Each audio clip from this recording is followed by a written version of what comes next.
sudah kondisi pandemik masih nekat korupsi, sudah negara korupsi KPK-nya dipermainkan. Kalau mau bikin darurat itu jangan 3 periode, tapi darurat korupsi. KPK dibubarin menjadi suatu lembaga karena darurat dia lembaga negara. Ingat, korupsi itu tidak ada pejabat lain selain pemerintah. Jadi selama ada pemerintah, ya pasti ada korupsi. Ayo bangun Indonesiaku, Pancasila, Pancasila, Pancasila. Semangat Pancasila, Pancasila, Pancasila. Pancasila, Pancasila, Pancasila. Bismillahirrahmanirrahim. Assalamualaikum warahmatullahi wabarakatuh. Salam Pancasila, progresif revolusioner. Salam kembali bersama Bung Apek Saiman. Salam Bang, sehat Bang, sehat selalu Bang. Sehat. Pakai jaket bukan berarti tidak sehat ya. Kita insya Allah aman karena sering berhubungan bersama dan juga sudah di swab juga.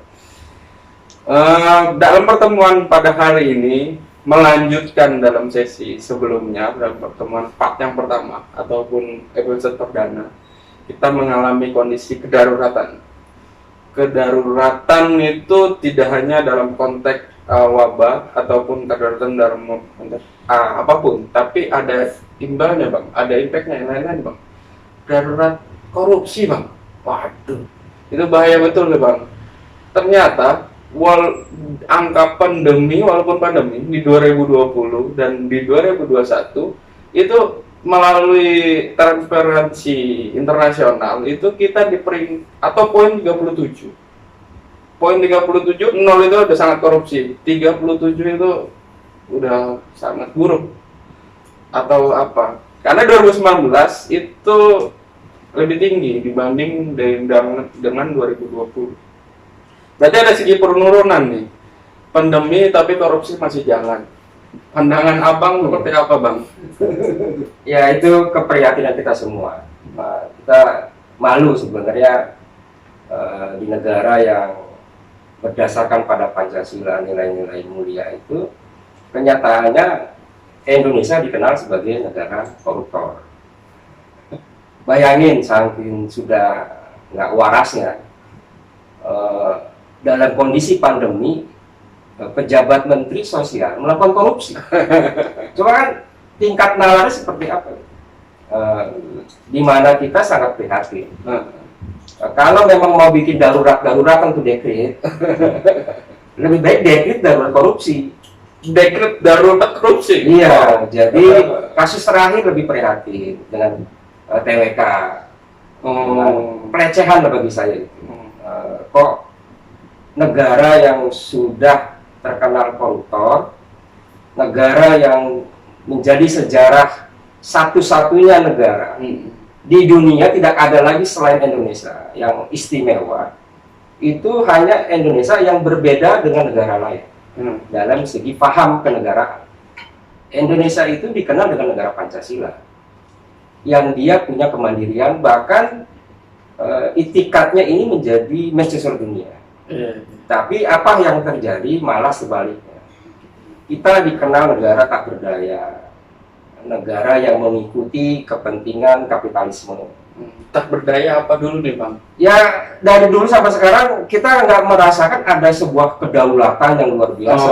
Bahkan lembaga korupsi pun juga kayaknya yang menurut Abang ya, karena kasus TWK itu ya. Nah, itu kan sudah kondisi pandemik masih nekat korupsi, sudah negara korupsi KPK-nya dipermainkan.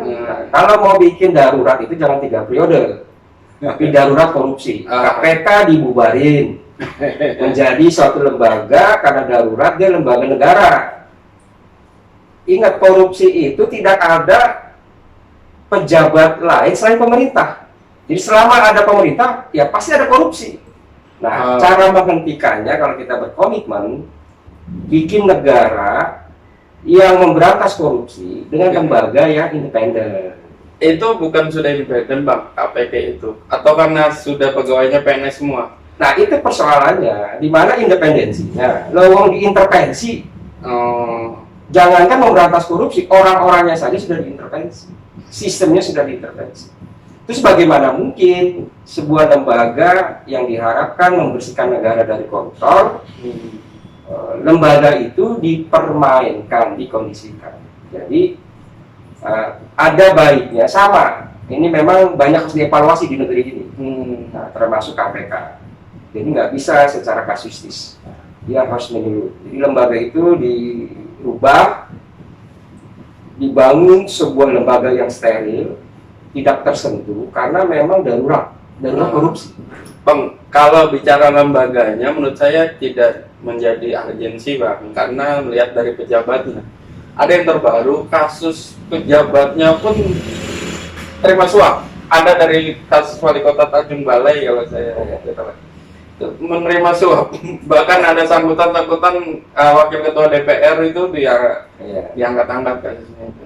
Itu kan moral pejabat sebenarnya Bang, bukan lembaganya Bang. Semakin menambah indikasi dari yang tadi disampaikan. Lembaga itu berarti kan nggak steril. Artinya sampai kapan kita berharap korupsi hilang, sementara lembaganya saja sudah meragukan. Jadi buatlah lembaganya itu independen, rekrutmennya itu juga independen, diberikan dia hak istimewa. Tanpa tersentuh oleh kepentingan pemerintah.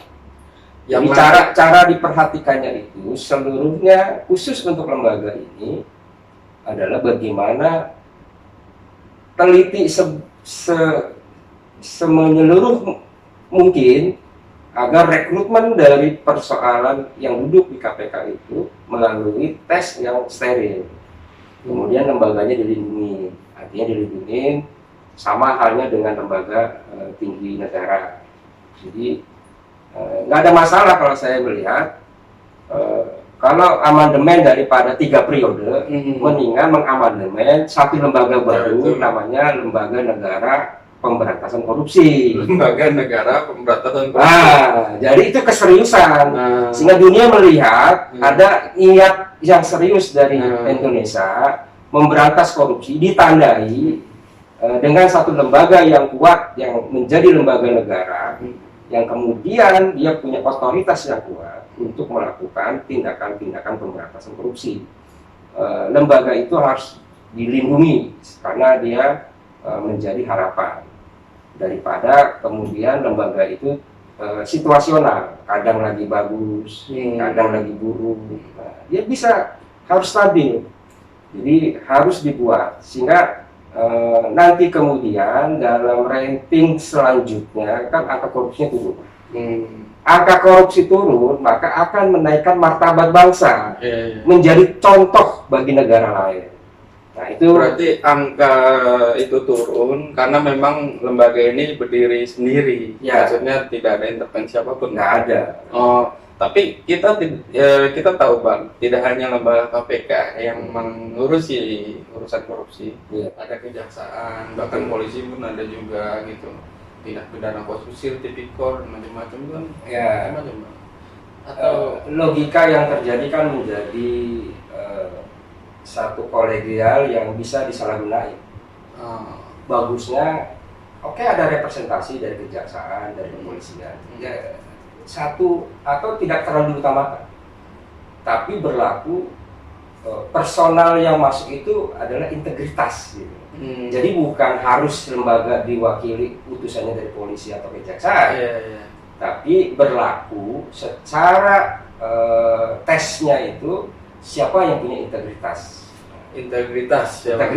bukan plotting, tapi sudah fit and proper testnya itu disaksikan oleh publik, pendapat publik, kemudian nanti diusulkan sehingga nanti DPR atau Presiden membawa nama, yang nama-nama itu sudah menjadi aspirasi masyarakat, karena ada ruang yang dibuka oleh masyarakat untuk mengapresiasi rekam jejak setiap. Jadi kita nggak melihat subjektif, siapapun dia dari unsur manapun, bila dia kemudian masuk ke lembaga korupsi yang baru, itu berdasarkan aspirasi rekam jejak yang memiliki moral integritas. Rekam jejak rekam jejak diketahui semua kan? Bukannya kita melalui era-era reformasi yang sudah semua bisa mengakses Bang. backgroundnya seperti apa, kasus dulunya ataupun semua kan sudah tahu dari historis, informasi kita udah semakin cepat dan dekat. Nah ini mengenai konteks TWK itu kan menyangkut itu semua bang. Ada yang di dalamnya itu bukan BKN sendiri yang membuat soal itu gitu, bahkan ada dari intelijen pun BIN dan lain-lain juga membuat itu. Nah, Ada berbagai macam pertanyaan pun menyangkut keseluruhan gitu. Saya rasa sudah ya atau fakta kita mendengar dan melihat bagaimana konyolnya dalam TWK. Hal-hal yang miris lah, itu kan nggak layak. Ini kok kayak bikin macam apa gitu loh. Adalah naskah akademik yang jadi bukan mereka lah yang berkepentingan kekuasaan, tapi bagaimana kalangan kampus atau akademik itu memberikan draft-draft pertanyaan dan mereka yang menguji. Kepanitiaan pemilihan anggota atau komisioner KPK itu adalah dewan juri yang berintegritas. Naskahnya juga berkapabel lah. Nah itu satu hal yang bisa diseleksi. Nah kalau kemudian itu yang dibuat nggak bahkan sampai saring lempar siapa yang buat, kan jadi masalah. Kemudian ditanya yang aneh-aneh yang kita sering dengar kan nggak mendidik. Nah saya kira di dalam konteks kedaruratan yang ada sekarang diusulkan, lebih baik ya darurat korupsi. Karena amandemen lembaga korupsi, bukan 3 periode. Ya karena karena tidak sanggup. Ya Sebenarnya darurat itu kan macam bang, bencana wabah dan macam-macam. Mungkin abang mengusulkan itu darurat korupsi gitu kan. iya. Penyakit juga itu, pandemi juga itu yang lebih jahat. Karena di era apapun, bahkan pandemi pun ternyata masih banyak korupsi. Tadi abang menyebutkan kasus kementerian sosial. Iya. Sampai yang terbaru ini kan, Sampai Menteri Keuangan nggak usah repot-repot ngejar pajak ke rakyat yang harusnya rakyat dibahagiain karena ulah koruptor, karena ulah oligarki, karena ulah pungli. Karena ini main proyek share mediasi, itu berapa anggaran negara? Nah, lebih baik Menteri Keuangan ngurus itu aja. Jangan beban negara oleh kesalahan mereka, rakyat kena tanggung jawab. Tapi gini bang, kasus persoalan korupsi pun juga sudah ditangkap. Ternyata temuannya kan bisa sampai 57 triliun. Tapi yang dibalikin ke negara cuma 8 triliun. Sebenarnya juga kan tidak menjadi problematik. Tidak memecahkan persoalan bang. Yang abang sebutkan itu Sri Mulyani mendapatkan penghasilan negara karena kembalian dari korupsi itu kan. Tapi kan ternyata faktualnya tidak sampai. Maksudnya yang tidak sampai, nggak serius dan ditutup-tutupin. Itu kan sudah menjadi semacam pandangan ya. Kompromi atau situasional bang? Ya semua serba situasional. Jadi kita seringlah banyak dengar selalu aset-aset penting untuk negara, baik uang korupsi dan aset yang lain itu kan gelap. Korupsi 50 miliar tiba-tiba muncul mungkin berapa miliar itu seluruhnya harus ada konsekuensi terbuka agar bangsa ini tidak dikenal menjadi negara koruptor. Tapi negara Pancasila itu harus dipahami dan harus malu pejabat di kita itu. Iya. Gitu. Kalau udah negara Pancasila udah harus malu ya sebenarnya bang ya. Ada ini bang, ada penutupan bicara negara Pancasila yang no koruptor. Ya, itu yang harus dikembangkan. Karena kalau kembali kepada Pancasila sebenarnya malu ya kan bang dalam konteks-konteks isi dalam kandungan Pancasila itu semua. Pancasila progresif revolusioner apa masukannya untuk negara darurat koruptor atau ya tadi seluruh penyelenggaraan negara dan institusi negara harus dievaluasi. Ya, buat satu peraturan baru, ini kan revolusi sistem namanya. Dan sekaligus revolusi personal. Dan dibuatlah satu penyelenggaraan yang kredibel. Masih banyak orang Indonesia yang punya integritas. Tempatkanlah mereka untuk melakukan seleksi-seleksi itu. Baru di situ kita terjadi kebangkitan. Berarti undang-undang darurat korupsi. Iya boleh. Terima kasih kepada sahabat-sahabat semua bahwa ada rumusan ataupun ada masukan dalam konteks dalam hari ini itu kita tidak lagi urgensi undang-undang darurat apapun gitu di tengah wabah atau apapun ketika pejabatnya sendiri itu tidak melakukan moral tidak mencerminkan moral. Berarti kan sebenarnya kita ini harus undang-undang ini koruptor ya, korupsi itu ya, Pokoknya itu dirumusin lah. harus di ini gitu. Jadi lebih penting mana gitu. Korupsi menjadi wabah atau penyakit atau memang selalu Ada dua-duanya haruslah diantisipasi karena sama pentingnya.